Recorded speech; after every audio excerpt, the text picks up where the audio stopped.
Shopify's point of sale system helps you sell at every stage of your business. Need a fast and secure way to take payments in person? We've got you covered. How about card readers you can rely on anywhere you sell? Thanks. Have a good one. Yep, that too. Want one place to manage all your online and in-person sales? That's kind of our thing. Wherever you sell, businesses that grow with Shopify. Sign up for your $1 a month trial at shopify.com/Spotify. Shopify.com/Spotify.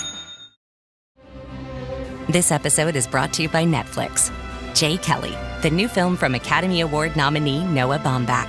George Clooney stars as an actor confronting his past and present on a journey of self-discovery, alongside Adam Sandler as his devoted manager. Critics are calling it a declaration of love to the chaotic art of filmmaking, with the Wall Street Journal praising it as a transcendent comedy drama. Jay Kelly is now playing only on Netflix. REI Co-op presents a perfect outdoor moment with the perfect gift. Picture this. You're ripping with your favorite person. Bluebird skies, blower powder, and frankly, you're skiing like legends. So sick. Another lap? Thanks to REI's curation, from lid to sticks, you nailed the gift. No way. How'd you know? Does it get more perfect than that? Give without guessing. Shop in store or visit rei.com. It's not a detriment to Pilates. It's that it was not developed to do what heavy weightlifting does. And heavy weightlifting was not developed to do the resilience and the mobility and the balance that Pilates does.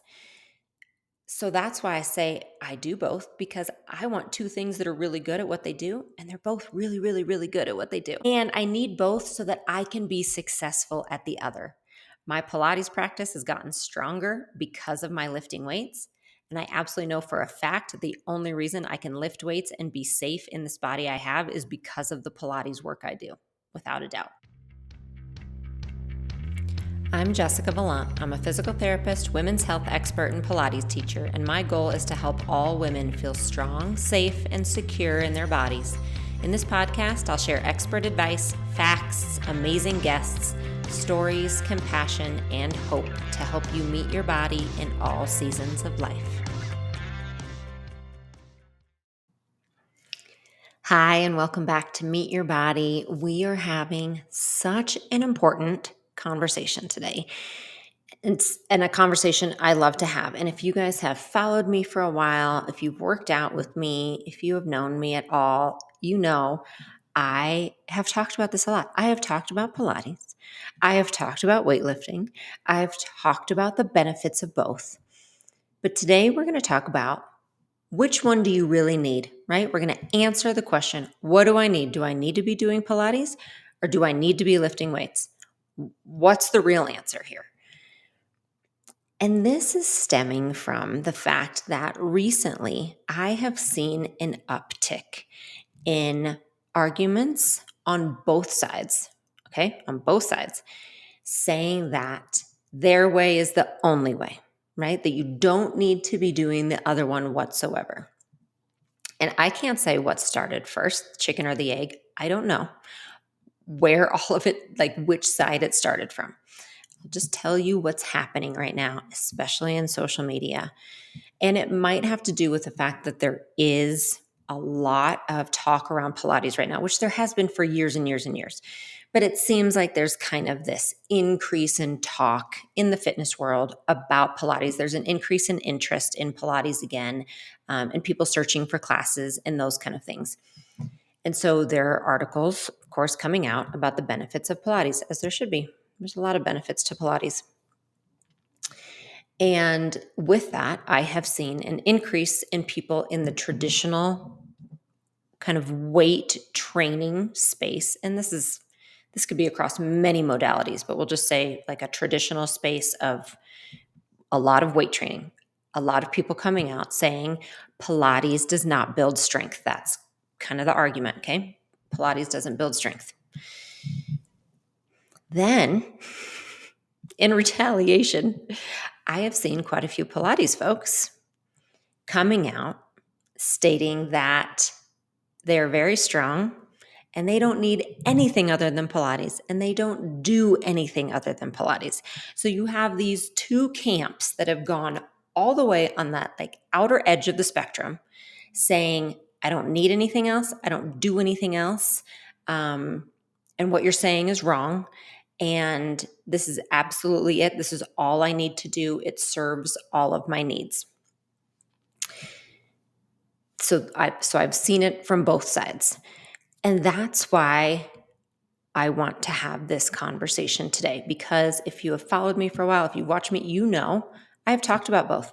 I have an entire exercise series in this podcast. I have hundreds and hundreds and hundreds of workout videos that include some Pilates and some weightlifting.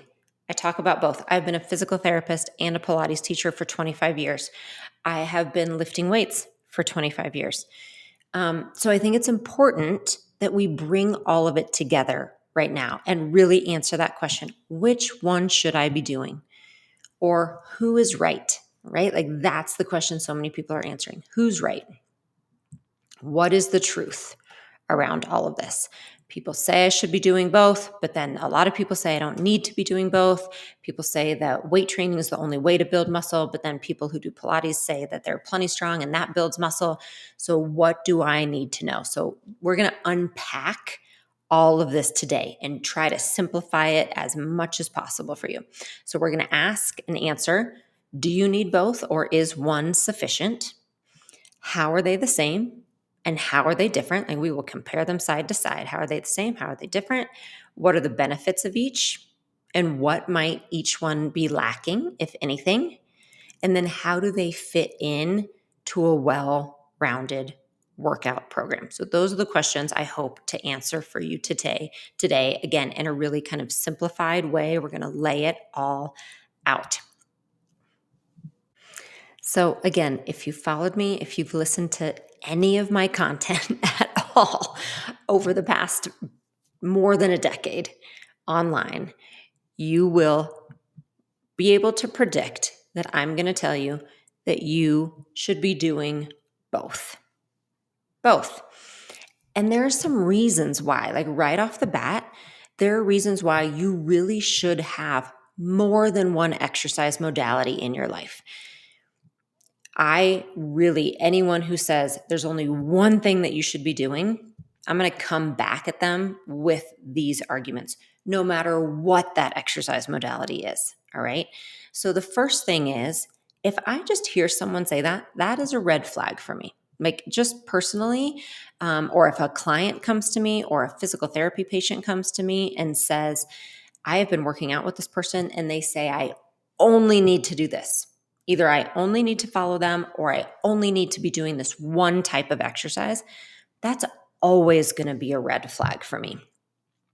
There are 1,000 different ways to move your body, more than 1,000, countless different ways to move your body. Every body is actually different. Every person is different. We have different human experiences. We have different health histories. We have different interests. We have different ways that we enjoy moving. We have different trauma in our past and different relationships to our bodies, right? We have different socioeconomic statuses. We have different accessibility issues. So what's accessible to someone and what isn't accessible to someone. There is a lot of nuance and a lot of individuality when it comes to movement. We also just have different seasons of life where a certain movement modality is going to serve us in one season of life, and then it might not in another season of life. So to believe that there's only one way to move for every single person and that one way is going to benefit every single person the exact same way, like that just makes no sense to me, truly. Like from a physical therapist, it doesn't, and just from a human being, it doesn't. So it's always going to be a red flag for me if someone says everyone should only be doing this one type, that's all they need. Now, granted, some people will say, this is all I do and it works for me. And that's a different narrative. Like that's a different lens and a different conversation. If somebody comes to me and says that, and that they've been doing one thing that's worked for them for years and they have no injuries and no problems, I'm going to respect that. I'm not going to try to change that. If you're super happy with that and you're not asking me for advice, I'm not going to give you advice on that. Like, great, Go for it. Keep doing it if it works for you and you love it and it makes your body happy and it makes you happy and you have no problems and no issues and no diagnoses. Go for it. It's different when a professional comes out and says, this is all I do, and it is the only thing you need to be doing, right? I hope you hear the difference. That's a different conversation. So that's the red flag for me, is when someone comes out and says, there's only one thing that you need to be doing. Like, this is going to serve all of your needs forever for the rest of your life. That's always going to be a little bit of a red flag. So you'll never hear me say, this is the only thing you ever need to do, whether it's Pilates or weightlifting or swimming or running, whatever. I'm never going to say that. I'm going to come at you with a variety of things to try to best fit your life and your needs and your lifestyle so that you can be excited and motivated and consistent and injury-free with movement. All right. So that's one. Two, from a physical therapy perspective, it would just be very, very hard to get all of the things that you need for your body in one movement modality. So just to list a few of the things that we really kind of need in our life. We need muscle strength, right? That's kind of an obvious one. We want to not only just be strong, but we want to be as strong as we can possibly be. We want to continue to build muscle mass and prevent the loss of muscle mass. Then with that muscle strength, we also have things such as tendons and joints and all of the things that go along with supporting our body and our joints and our movement. Then you have balance. You want to work balance. We want mobility in our joints. You want a little bit of impact and plyometrics. Again, who you are is going to affect how much of that you want and need. But we do know from research that when it comes to bone health, we need a little bit of plyometric training or a little bit of impact training. Then we have cardiovascular exercise for our cardiovascular health. Again, that will look different for everyone, but that's a bucket that I look at. Are you getting anything to fill that cardiovascular health bucket? Resilience. So something I call resilience, which is simply your body's ability to respond to all the forces that come at it on any given day, right? Can you respond to that? How resilient are you? Can you bounce back? And then body awareness. Now, I will say this should come with all forms of exercise. I do not believe that there's only one or two forms of exercise that give you body awareness. I believe that if you're present, moving your body, you should have body awareness in anything that you're doing. You should definitely have it in dance. You should definitely have it if you're surfing. You should have it if you're hiking or playing tennis, all of those things. I will say, I believe there are some modalities that teach the idea of body awareness a little bit better than others from a foundational standpoint, but then you can build on that in any movement that you want to do. So again, I think body awareness should and can be incorporated into all different types of exercise. But I do think, especially if you're kind of a beginner in that body awareness place, or if you're coming back from an injury, you need to learn body awareness again. There are some modalities that work a little better to teach it from the get-go. All right. Another thing to think about is injury prevention. So back to that idea, what I said, if someone is doing one thing and they absolutely love it and it works for them, and I'll just use running as an example. So someone has been a competitive or a long distance runner their entire lives and they love it. Like, I know people who absolutely love it. It's a part of your identity, a part of your passion. And when you're a long distance or an endurance athlete, you don't always have time for other workouts to cross train because so much of your time is taken with that running training. I will say, as a physical therapist, you are going to be more prone to injury than if you do cross train. And that goes for any activity, okay? Any activity that you put all of your energy into. And it's because your muscles are working in the same way all the time when you do it. You're moving in the same plane of motion all the time. You're not working muscles in kind of the opposite group or the opposite way. You're not working different planes of motion. So you are going to be a little more prone to injury because of that lack of cross training if you're only doing one thing. And then another thing is simply your interest in brain health. Like, are you switching it up, which can happen within a modality. So I will say with Pilates, again, being a Pilates teacher and a Pilates mover for multiple decades, it continues to interest me and change. I mean, it's always challenging me. We have so many different moves on the mat, and then you can add equipment to it, and there's always something to learn and do. So my brain is always interested in that. And there's so many other activities. I would say martial arts is the same. Again, there's so many activities that you're constantly changing within that activity. But just keeping in mind, if you are only doing one thing, inevitably, it will start to get a little easier. It will start to get a little predictable. Pilates does to me. It doesn't mean it's so easy for me. I stop. I mean, I'm always challenged by it. I'm always interested in it. But I find I am constantly kind of looking for what's something new I can do and try? How would I do with that? It works well for my brain, especially as I get older, to add some different things. It keeps my interest. Again, it helps with my brain health as well. So those are some reasons alone why it's just good to have a variety of types of movement in your life. All right. It is helpful in many different ways.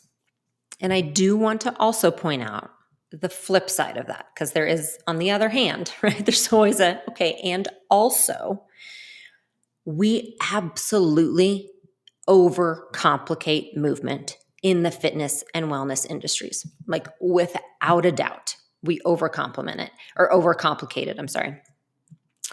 Especially, I'll just say, from a 47-year-old woman in perimenopause. I mean, how confusing is it right now to know what in the world we should be doing? Okay, you say I should have impact, but then I should also have Pilates. But oh my gosh, I got to work on my bone health and my muscle health. So I need to be lifting weights, but I can't lift weights 2 days in a row. I need to do splits, but should I do splits or should I do cardio first or cardio after? What about stretching? Oh my gosh, I'm supposed to be stretching every day. But then I need to work my balance, but then I need progressive overload, right? Like it can be exhausting and it can be so overwhelming to know how to fit so many things into a workout program that you can actually stay consistent with and motivated with. So I understand the need and the want to pick one or two things. And in my work with clients and in my Unlimited app, we do that. Like we try to simplify it as much as possible. I give daily workout recommendations. And we have monthly workout calendars to follow that you can know exactly kind of what to do on any given day to hit all of those kind of categories I mentioned above. So I want to simplify it for you, and I do not believe you need 10 different things. I also, again, have not found one single exercise modality, like just one, that is going to cover all of the things we mentioned. So you can choose the ones that are most important, that are most efficient for hitting those categories, and then create a simple program from that. So to summarize all of that, yes, I believe as a physical therapist, as a movement specialist, as a mover myself, we will get the most benefit when we have a variety of movement modalities in our life. So that is on the front end, like not even saying which movement modalities are the best or the most efficient to use. Just know it will be helpful if you have a variety for various reasons. And even within that category, as I mentioned, because I know there's going to be Pilates listeners saying, oh, but I get so many different kind of benefits from Pilates, and there's so many ways to switch it up. Same with weightlifting. There's so many ways to switch it up, which there are. And also, you're still not going to hit necessarily all of those categories you need. So for those reasons, for our interest, for our brain health, for all the different things our body needs to stay functional, to help with injury prevention, to help with motivation and consistency, it is recommended that you have a variety of movement modalities in your life. And I will tell you, I think Pilates and weightlifting work beautifully together. I cannot think of two other movement modalities that are a better partner for everything that we need in our life.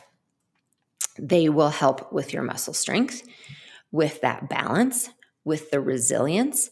They will help keep your interest. They will help with function. You will help with joint mobility, and they help you be better at the other one. Like they work perfectly together. So I'm going to get into the details of that, including the benefits of each, and then also, to be completely honest, what each one lacks that the other one makes up for. But first, just a word from our sponsor. You guys know I love being outside. I mean, it's literally my happiest of happy places. But the truth is, between working and filming and being on the computer and eating meals and cooking meals and playing with the kids and doing chores and sleeping, we are inside most of the time. In fact, Americans spend an average of 90% of their time indoors. But did you know that air inside can actually be up to 100 times more polluted than outdoor air? We have always been really super aware of the air quality in our homes. And recently we got a new Air Doctor air purifier. You should have seen my husband and I when we opened that box. We were so giddy. Air Doctor is literally the best of the best when it comes to air purifiers. It eliminates 99.99% of dangerous contaminants like allergens, virus, smoke, gas, mold, and more. And it even does a great job of just clearing the air at night when I am cooking our dinner. It can sense when the air quality gets a little bit smelly from that chicken that I roasted, and it turns itself up to deal with the situation.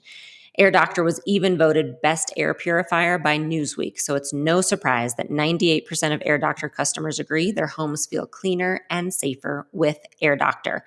Head over to airdoctorpro.com and use promo code MEETYOURBODY to get up to $300 off today. Air Doctor comes with a 30-day money-back guarantee plus a 3-year warranty. That's an $84 value free.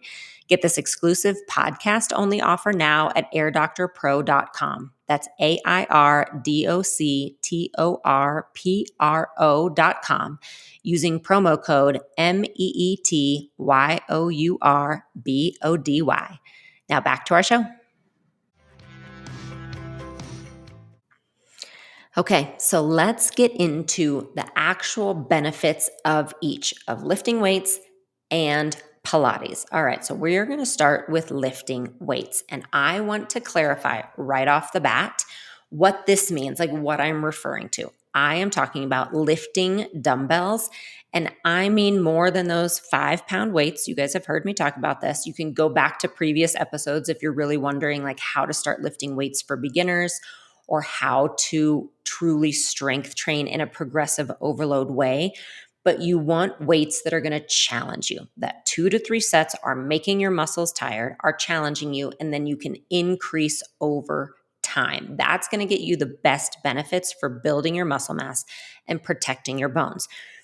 And that is one reason, and we'll get into the details why I say lifting weights as compared to Pilates, all right? Because in Pilates, we are not using dumbbells. We are not using weights. Yes, we're using springs and equipment. If you're using the equipment, that's an accessibility thing, right? If you have access to equipment, you're using the springs. That is different than lifting dumbbells. So we are talking about lifting weights and lifting them in a way, again, that will challenge your muscles and build muscle mass with progressive overload. So the benefits are, I just named a few. Muscle mass. We are preventing the loss of muscle mass that happens with age. We are also building muscle mass. We are helping with osteoporosis and bone health. The research is undeniable, and it shows that the 2 best ways to prevent osteoporosis, to help your bone health, is lifting weights and getting some impact. Those 2 things. Weights are also really functional. So another benefit.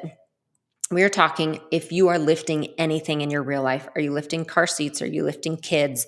Are you lifting bags of soil or mulch? Are you gardening? Are you a caretaker for a loved one and you need to do transfers? Or maybe you work as a nurse and you need to do transfers at work.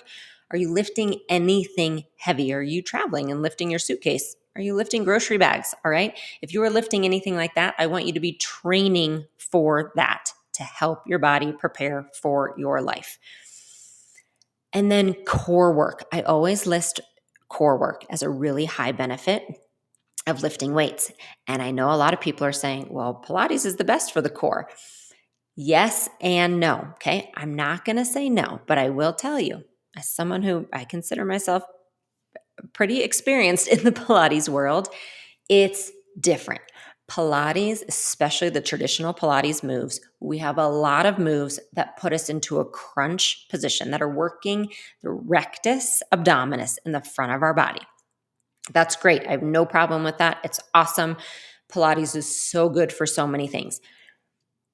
Our core, though, needs to be able to react and work to keep us upright and to keep us protected and braced when we are lifting something heavy. Again, just think about when that is what life is. All right. You're lifting something heavy off the floor. Your core needs to work to brace to protect you from that, or protect you, yes, in that situation.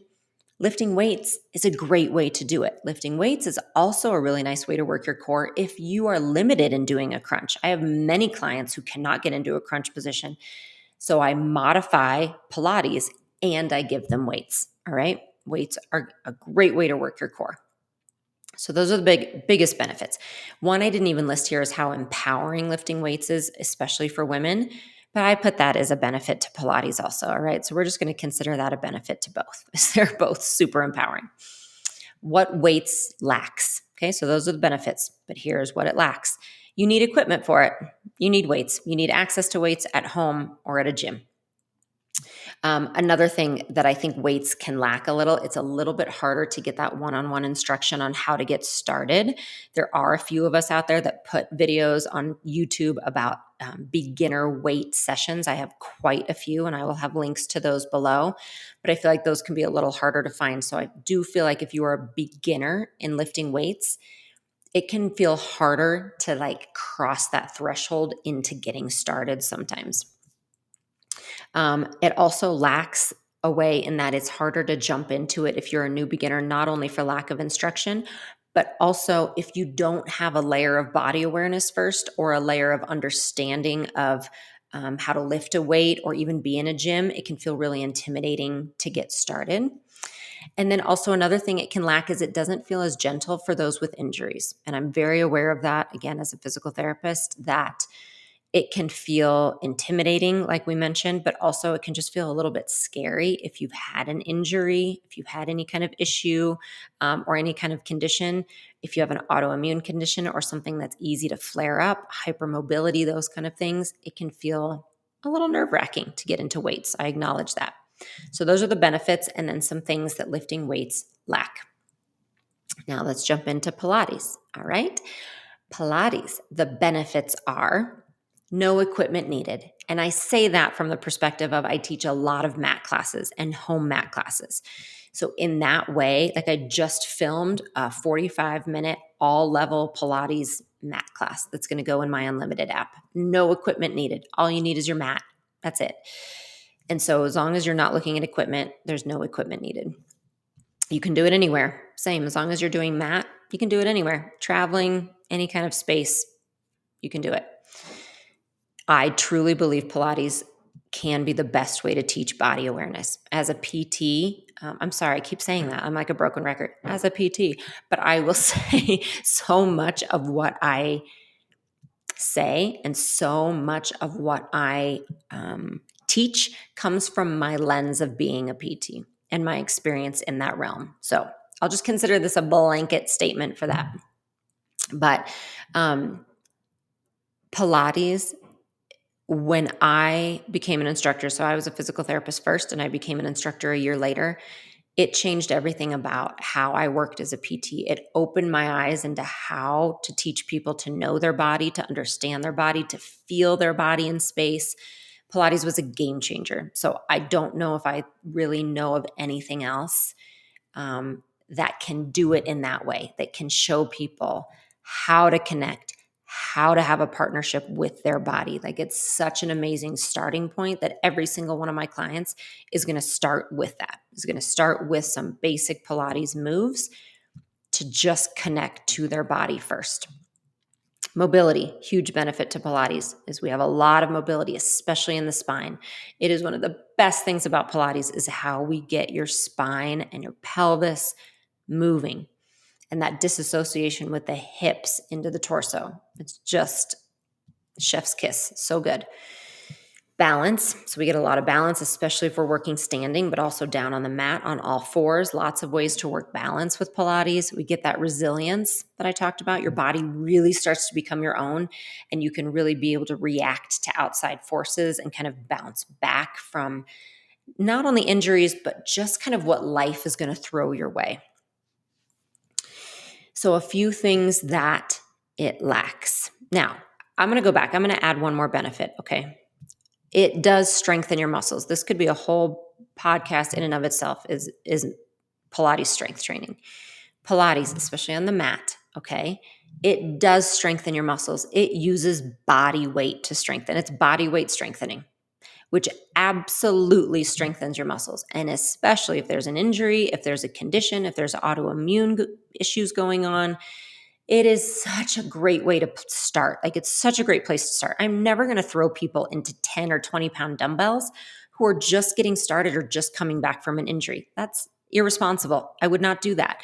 I'm going to start with really light weights. I'm going to start with bands. I might start on the reformer if there's access to one. I'm going to start with body weight. All right. That is how we're going to start.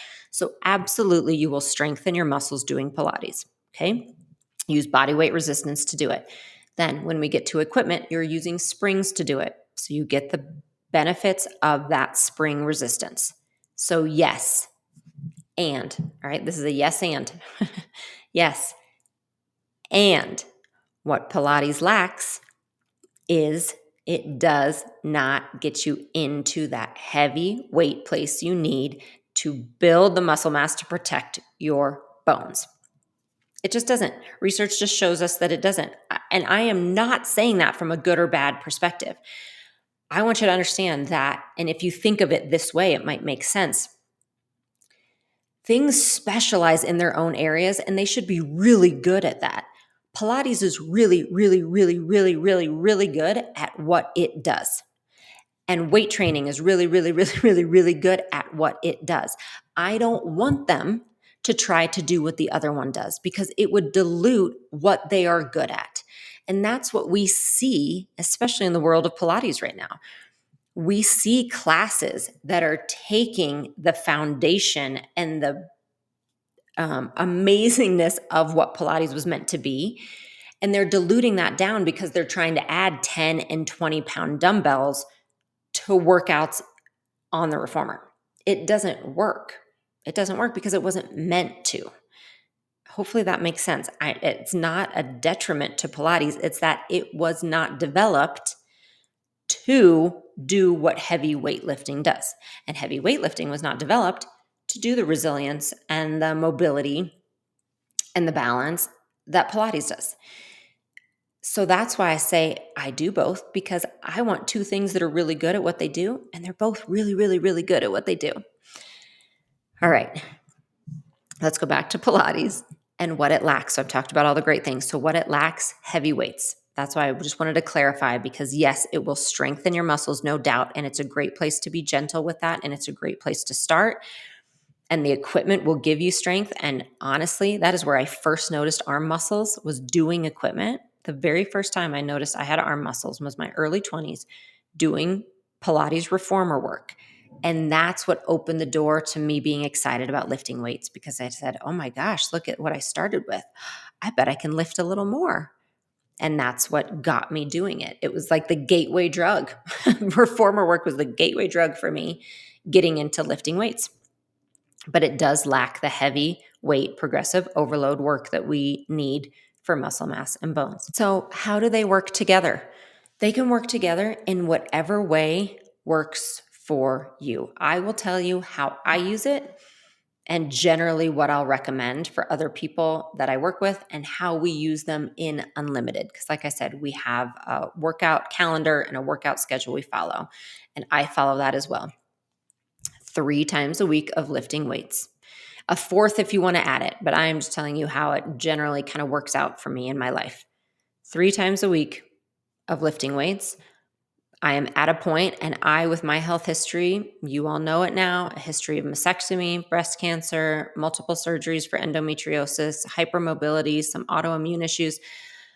I know that feeling of needing to be really intentional with what I do. I don't get to go to the gym and just throw heavy weights around and not think about it. I am very intentional with my progressive overload and how I do it to protect my body and to make sure I don't flare up. And I still make it happen because it works well for me. It really keeps my symptoms at bay if I'm doing it intentionally. So that's 3 times a week. And yes, I'm doing progressive overload. And then Pilates, I tell people twice a week. But to be honest, I am doing a little Pilates every day because, as I mentioned, it helps me be safe in my weightlifting. And then my weightlifting helps me get the most out of my Pilates. So my life looks like 3 days a week lifting heavy, 1 or 2 days of a full length Pilates workout, and then maybe a little bit thrown in every day to kind of loosen up or have some mobility. And then I'm walking every day. And then I try to throw in 1 day of like a HIIT workout or a plyometric or something to help with that impact. That's the way it looks to me. And there will be times I throw other things in. We're entering winter, so I'll be skiing some. When we enter summer, I trail run more because, again, outside, as you heard me talk, I love outside. So I'm going to be adding that more. If we go to Hawaii or I travel, I can't lift as heavy. So I go more into the Pilates and walking place. And then I get back into weights when I come home. So it adjusts due to my seasons of life, as it should. But I am hitting those buckets. I'm hitting the bucket of lifting weights heavy. I'm hitting the bucket of Pilates. And then I'm getting my walking / like heavier cardio 1 day a week, but walking every day. That's what I hit. That's how I keep it simple, is I have like a checkbox. And at the end of the week, I just check, have I gotten those things in? Like that, then it's complete. And if I didn't, that's okay. I'll get them in the next week. I don't worry so much about all the splits and all the days and what did I do what day. And I just try to get those in. Like that's how I simplify it. But I am going to be doing both. And knock on wood, I will be doing both the rest of my life. Like I said, I have for decades, and I don't plan on that changing because they work for me and they work so well together. And no, I do not believe that I could get the benefits of both from just doing one. I just don't. I believe I need both for my body. I believe I need both for how I feel, for my mindset, because they both make me so happy to do, for injury prevention. And I need both so that I can be successful at the other. My Pilates practice has gotten stronger because of my lifting weights. And I absolutely know for a fact the only reason I can lift weights and be safe in this body I have is because of the Pilates work I do, without a doubt. So that is how they fit together. That is why I believe that the benefits are to do both, not to pick one over the other. And again, if you are going to pick one, by all means, do what's right for you. But this at least lays out for you where you might need to fill in some gaps if you want to really make sure you're working on all of those components that we talked about. So I'm going to have the links below for you.